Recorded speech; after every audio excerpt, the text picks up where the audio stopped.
La Louisiane, un État du sud des États-Unis, traversé par l'un des plus grands fleuves du monde, le Mississippi.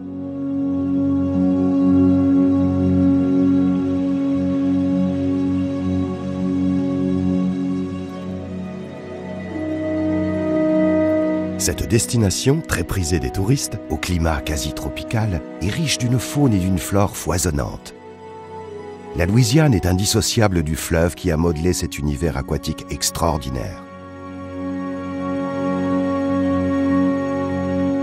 Ici, le romanesque s'entremêle au paysage, avec ses authentiques bateaux à aubes ou ses maisons coloniales et acadiennes qui bordent les rives du Mississippi.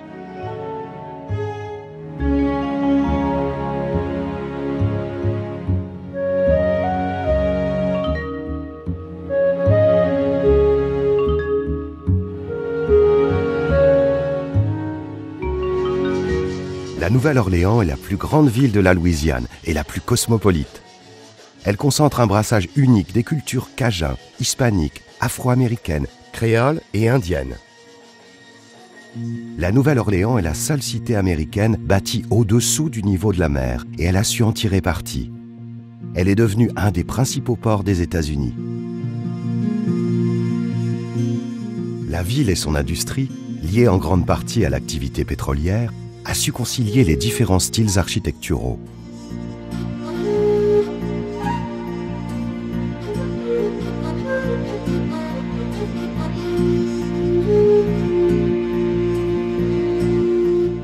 Malgré des dégâts importants causés par l'ouragan Katrina en août 2005, la Louisiane a su conserver l'essentiel de son charme et a retrouvé sa joie de vivre.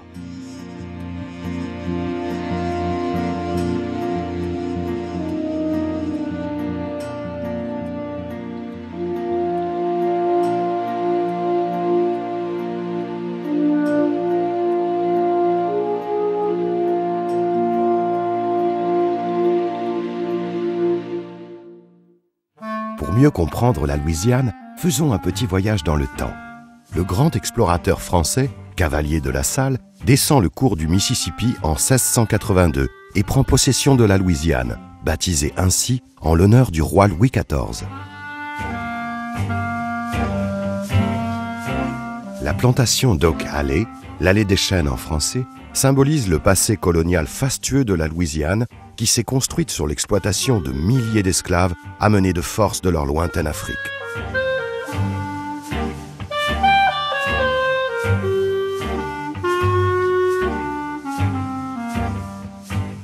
Cette bâtisse est un témoignage de la mode grecque au XIXe siècle.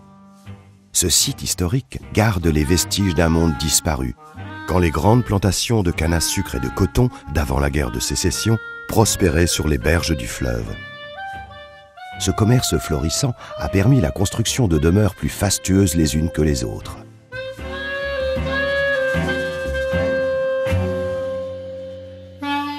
Ces plantations se développaient grâce au fleuve, permettant l'irrigation des cultures, et grâce à l'esclavagisme.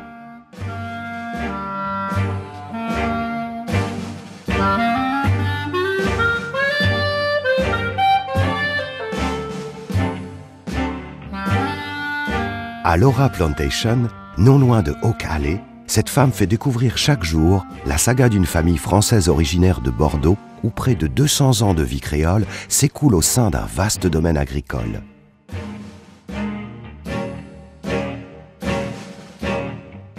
Près de ces somptueuses demeures, on peut encore apercevoir les masures réservées aux esclaves. On comptait sa fortune en acres de terre, mais aussi en nombre d'hommes.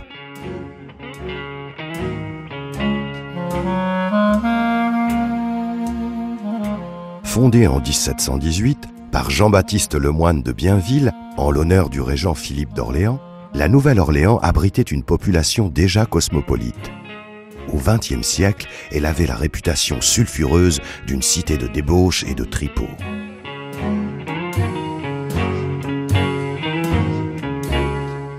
Tout au long de son histoire, le flux maritime des échanges commerciaux et humains n'a cessé de s'accroître. Aujourd'hui encore, 20 km de quais permettent de charrier l'énorme trafic du centre des États-Unis et d'accueillir des navires de haute mer. Plus de 6000 bateaux et 700 000 passagers en transit pour les Caraïbes, le Mexique et les Bahamas passent ici chaque année.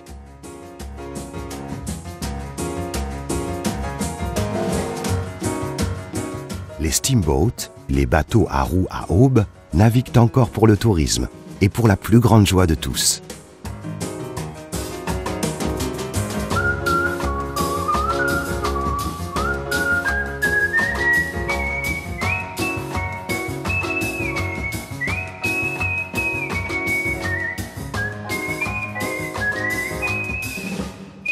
Le prestige est intact et les lustres d'époque.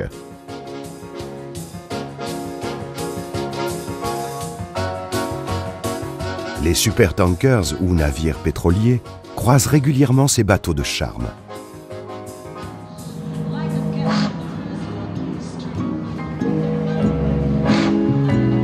Le sud de la Louisiane, immense zone humide, est sillonnée par des milliers de cours d'eau, les bayous, formés par les anciens bras et méandres du Mississippi.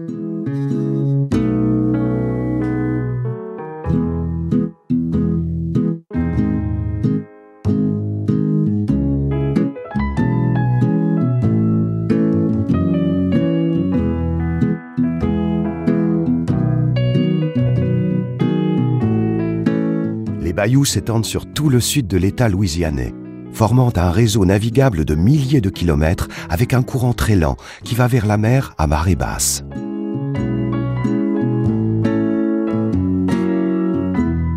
Cet espace amphibie a été occupé par les Acadiens francophones, appelés les Cajuns. C'est au cœur des marécages qu'ils fondent leur nouvelle communauté.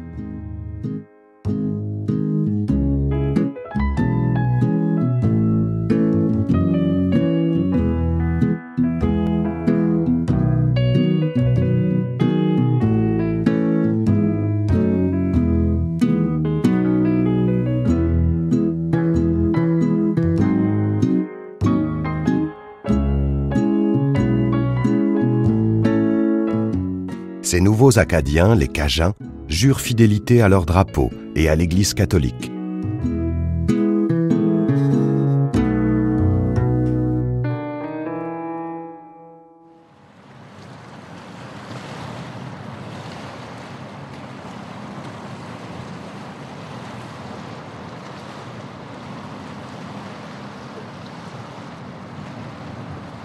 La Louisiane a vu naître le Codophile, agence de l'État qui promeut l'usage du français et lui permet de retrouver un statut officiel. Il recrute chaque année des professeurs dans toute la communauté francophone.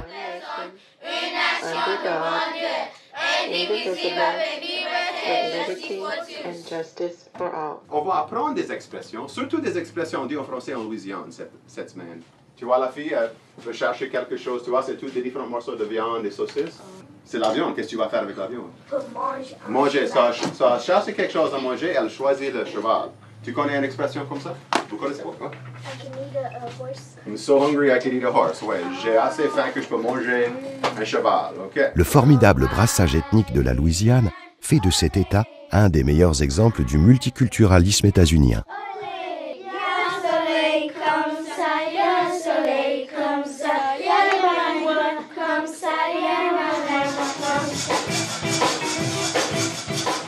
La musique est le ciment de cette culture additionnelle. Des esclaves africains, des créoles, des Acadiens français et canadiens, des Français de métropole, sans oublier l'influence indienne. Elle est quotidienne et anime avec ferveur la population louisianaise.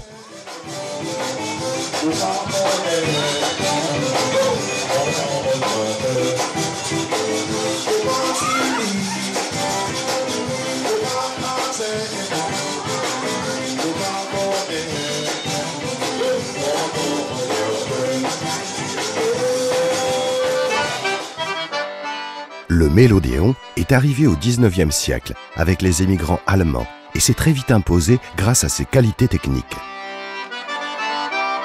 Cet instrument fait partie intégrante de la musique cajun ou cadienne.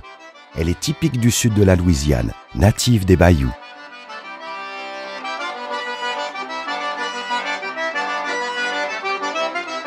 Le facteur ou réparateur d'accordéon, Marc Savoie, reste la référence dans le domaine.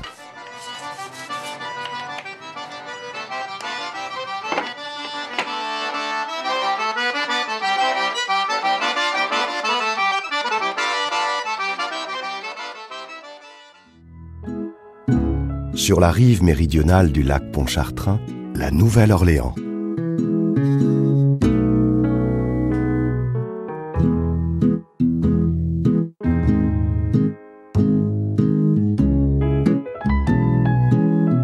Son image se fond maintenant dans la modernité d'une ville qui a su conserver son patrimoine historique. Cette métropole abrite 350 000 habitants.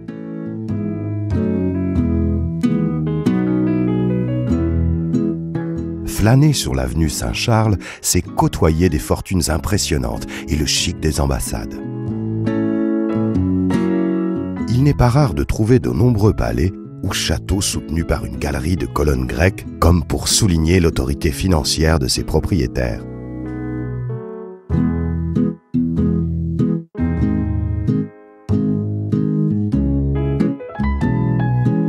On la surnomme Big Easy pour sa vie culturelle riche, ancienne et vibrante.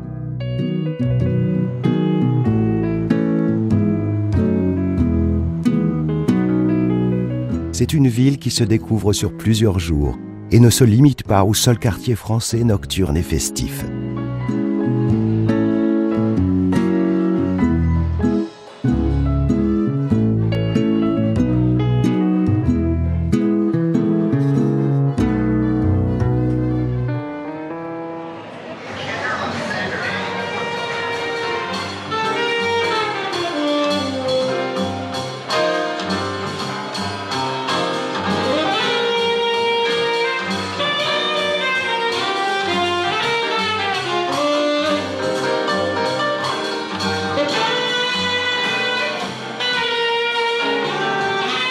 La communauté noire représente 70% des habitants de la ville. Le gospel s'enivre ici de ses voix graves et divines, imbibées d'un mix de blues et de liturgie.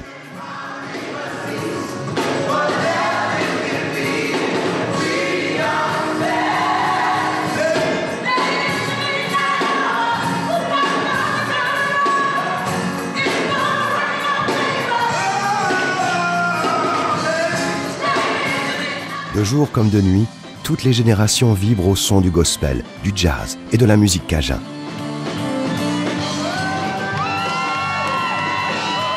La Nouvelle-Orléans est la ville qui organise le plus de festivals musicaux des États-Unis, et ils sont tous gratuits.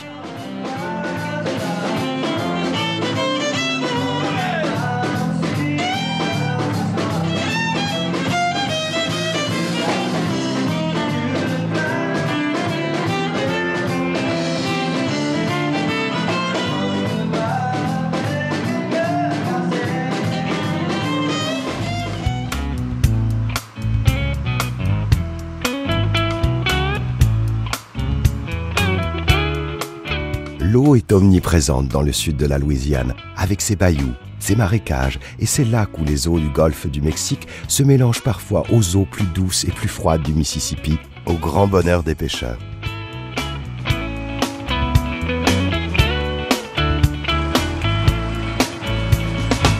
C'est un écosystème complexe où domine l'eau douce. La biodiversité est riche. Ces milieux d'interface entre terre et océan hébergent beaucoup d'espèces animales qui viennent pour s'alimenter.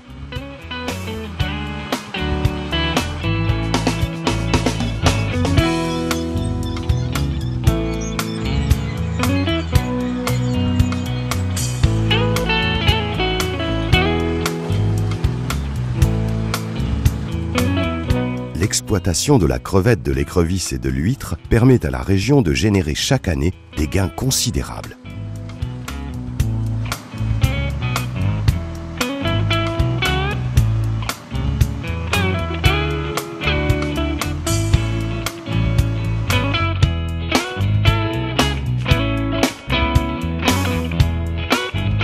L'huître est une des grandes spécialités de la cuisine du Sud. Elle se mange frite, en beignet, en sandwich, cuite avec du jambon et des champignons, ou même à la brochette. Elles sont dégustées très rarement crues et jamais servies vivantes. La Louisiane en produit 125 000 tonnes par an.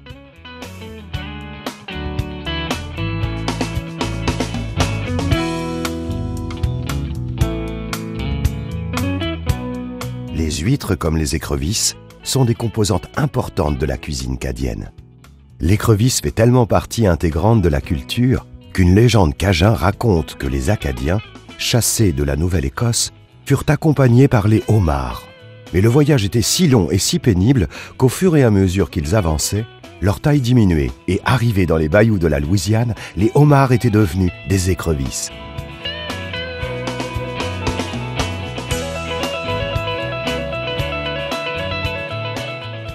L'écrevisse est une espèce invasive et nuisible, mais n'en reste pas moins appréciée.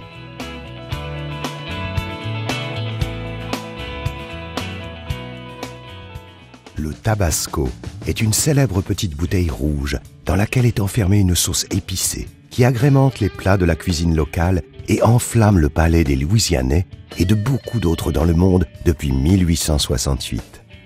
L'usine d'Avery Island est unique au monde. La recette à base de pulpe de piment rouge, de vinaigre, de sel, vieillit en fût de chêne. La préparation est recouverte d'une couche de sel pour contenir la fermentation interne.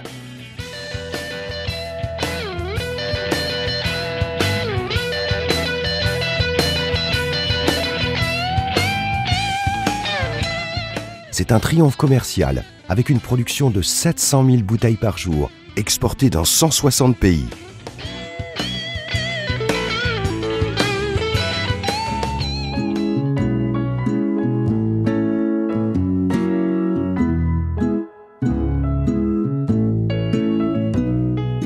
Suite au naufrage d'un navire hollandais au XVIIe siècle, le capitaine offrit un sac de semences de riz au gouverneur local pour remercier la population de son aide. 200 ans plus tard, ce geste fait des États-Unis l'un des plus gros exportateurs de riz de la planète.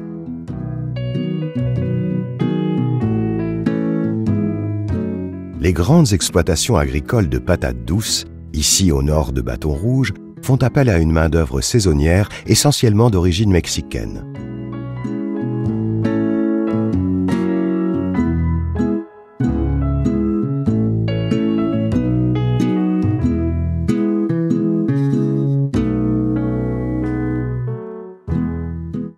La patate douce est devenue une référence louisianaise. 7000 hectares de terre sablonneuse sont cultivés à cet effet. Malheureusement, pour produire toujours plus, ils saupoudrent les cultures de pesticides. Pour l'instant, la qualité nutritive ne prime pas sur le diktat de la quantité.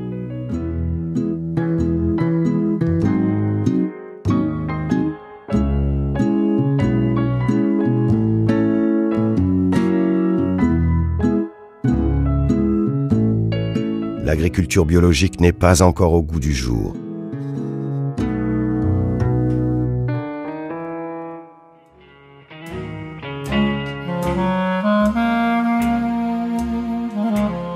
La découverte de pétrole dans le sous-sol de l'État en 1901 a profondément transformé les paysages louisianais. Cette industrie a rapidement remplacé la traditionnelle culture du coton.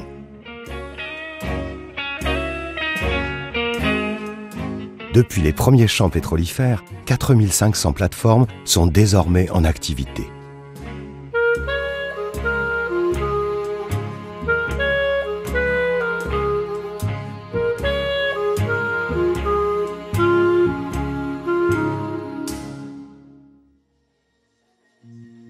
Le pélican brun est l'oiseau emblématique de la Louisiane.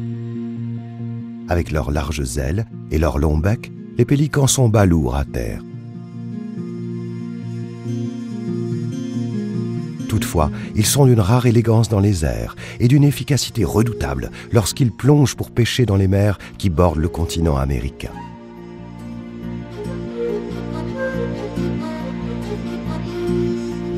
Ici, l'avancée des eaux salées due à la hausse du niveau des mers est une menace constante pour la biodiversité.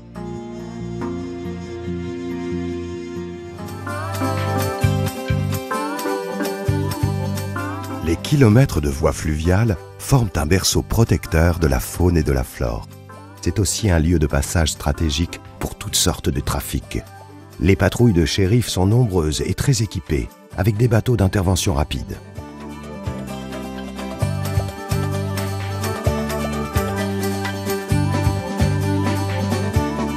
Chaque jour, le shérif patrouille sur ces vastes étendues, dont l'écosystème reste fragile.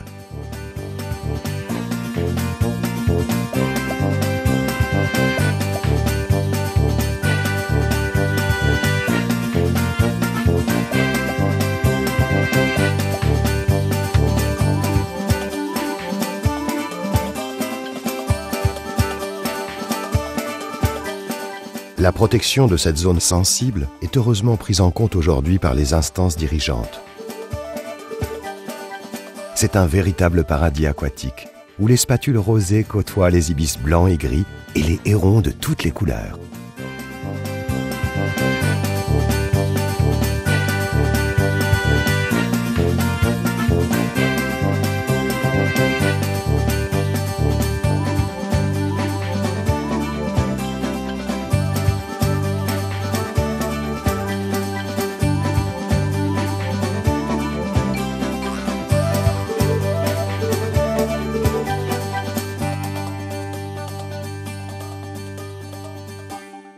Tapis sous les eaux des bayous, l'alligator américain.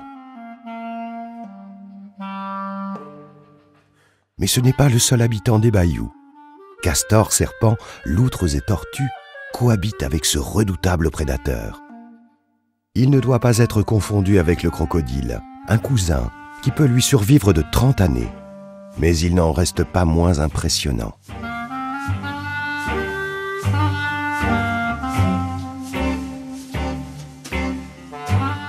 Il y a quelque temps, l'alligator était en voie de disparition après une chasse excessive. Aujourd'hui, le phénomène s'est inversé. Les tanneurs préfèrent le cuir plus souple des bêtes provenant des fermes d'élevage. C'est pourquoi certaines sociétés de l'industrie du luxe ont ouvert des tanneries qui expédient dans leurs ateliers des milliers de peaux traitées.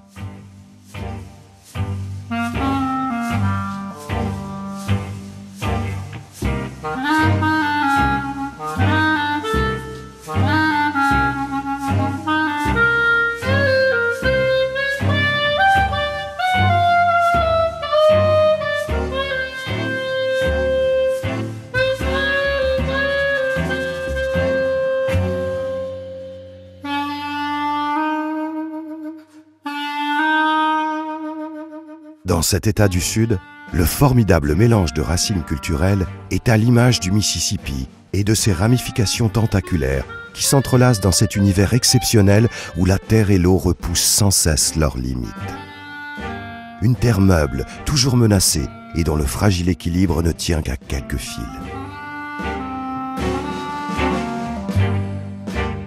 Sa nature et le courage d'une population d'hier et d'aujourd'hui, ballottée au gré des événements historiques et naturels, rendent la Louisiane d'autant plus attachante.